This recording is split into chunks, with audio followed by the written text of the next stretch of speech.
వరంగల్ జిల్లా నర్సంపేట నియోజకవర్గంలో యూరియా కోసం తీవ్ర ఇబ్బందులు పడుతున్నారు రైతులు.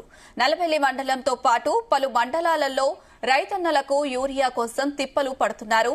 ఒక్క యూరియా బస్తా కోసం 2-3 రోజులు క్యూ లైన్లో పడిగాపులు కాయాల్సిన పరిస్థితి ఏర్పడింది. దీనిపై రైతులు ఆగ్రహం వ్యక్తం చేస్తున్నారు. పీఎస్ఈఎస్ల ద్వారా అగ్రోస్ ద్వారా ప్రభుత్వం పంపిణీ చేస్తున్నప్పటికీ మరి వివిధ కంపెనీలకు చెందిన ప్రైవేటు ఫర్టిలైజర్ షాప్ డీలర్లకు అలాట్ అయిన యూరియా ఎక్కడికి వెళ్తుందని ప్రశ్నిస్తున్నారు. అక్కడ ఎందుకు ప్రతి రైతుకు యూరియా అందివ్వడం లేదని వ్యవసాయ శాఖ తీరుపై దుమ్మెత్తిపోస్తున్నారు. వరి నాట్లు వేస్తే ఇంకా యూరియా డిమాండ్ పెరగనున్న నేపథ్యంలో మళ్లీ పాత రోజులు వచ్చాయని గత సంఘటనలు గుర్తు చేస్తున్నారు.